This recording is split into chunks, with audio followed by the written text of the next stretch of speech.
ఇక్కడ Google data centre కూడా వీళ్ళు సాధించింది, వీళ్ళు తీసుకొచ్చింది ఆంధ్ర రాష్ట్రంలో నిరుద్యోగులకి ఉద్యోగ అవకాశాలు కల్పించాలనేది అయితే అది పబ్లిక్ తెలియపరుస్తున్నారు. ఆడ దాగున్నది అంటే ఏంటంటే ఏ రాష్ట్రంలో కూడా విదేశాల్లో కూడా ఆ గూగుల్ డేటా సెంటర్ పెట్టడం కారణంగా ఎన్విరాన్మెంటల్ మొత్తం కూడా పాడైపోతుందని చెప్పి వాళ్ళందరూ కూడా వ్యతిరేకించిన తర్వాత వాళ్ళు మాకొద్దు, మా రాష్ట్రంలో మా దేశంలో మేము పెట్టమని చెప్పిన తర్వాత మన చంద్రబాబు నాయుడు గారు తీసుకొచ్చి గూగుల్ డేటా సెంటర్ పెడతాను, ఆ గూగుల్ డేటా సెంటర్ల ద్వారా నిరుద్యోగులకు ఉద్యోగ అవకాశాలు కల్పిస్తామంటున్నారు. దాన్ని కూడా చెప్పండి. ఒక పక్క ఎన్విరాన్మెంటల్ మీరు పాడు చేస్తున్నారు. విశాఖపట్నం లాంటి మహానగరంలో చాలా మంచి వాతావరణం ఉంటుంది, చల్లగా ఉంటుంది. అలాంటి వాతావరణంలో అలాంటి దగ్గర ఇలాంటి గూగుల్ డేటా సెంటర్ పెట్టడం వల్ల, అలా కాలుష్యం వల్ల, అక్కడ వాటర్ పొల్యూషన్ మొత్తం అవడం వల్ల ఒక పక్కన అక్కడ పీపుల్ అంటే పాపులేషన్ కూడా వాళ్ళు ఇబ్బంది పడే పరిస్థితి, ప్రజలు కూడా ఆరోగ్య సమస్యలు ఇబ్బంది పడే పరిస్థితి వస్తుంది. రైతాంగం కూడా అక్కడ పండించే పంటల్లో ఈ వాటర్ కూడా పొల్యూట్ అవ్వడం వల్ల ఆ రైతాంగం ద్వారా అక్కడ పండించే పంటల్లో కూడా ఆహారంలో కూడా అక్కడ ఆరోగ్యం పాడు చేసుకునే పరిస్థితి కనిపిస్తుంది.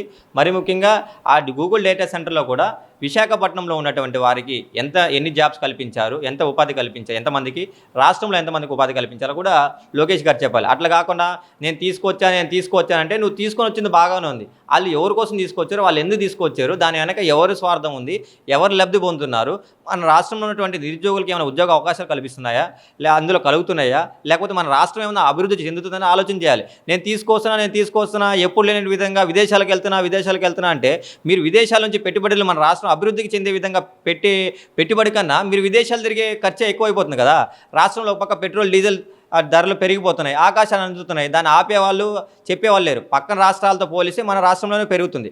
కానీ మీరు పిలుపునిస్తున్నారు, డీజిల్ తక్కువ వాడండి, పెట్రోల్ తక్కువ వాడండి, మీరు తక్కువగా తిరగండి, నడుచుకొని తిరగండి. మీరే మాత్రం విదేశాలకు ఫ్లైట్లో తిరగచ్చు, రాష్ట్రాల నుంచి ఇక్కడ నుంచి అక్కడికి వెళ్ళాలంటే ఫ్లైట్లో తిరగచ్చు. అంటే కంపేర్ టు పెట్రోల్ డీజిల్ కన్నా ఫ్లైట్స్కి వాడేటువంటి వైట్ పెట్రోలియమే కాస్ట్ ఎక్కువ.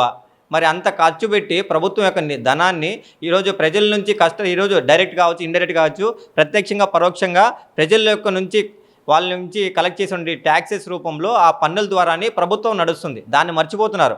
వారి కష్టాన్ని రక్తాన్ని తాగుతూ మీరు తిరుగుతున్నారు, మీరు జల్సాలు చేస్తున్నారు. కానీ ఇక్కడ రాష్ట్రం అభివృద్ధి కోసం కానీ ఒక ప్రజల యొక్క సంక్షేమం గురించి కానీ వారికి ఏం కల్పించాలి, వాళ్ళకి ఏం కావాలనేది కూడా ఆలోచన చేయకుండా మాటలు చెప్పుకొని తిరుగుతున్నారు. ఇది సరైనది కాదు.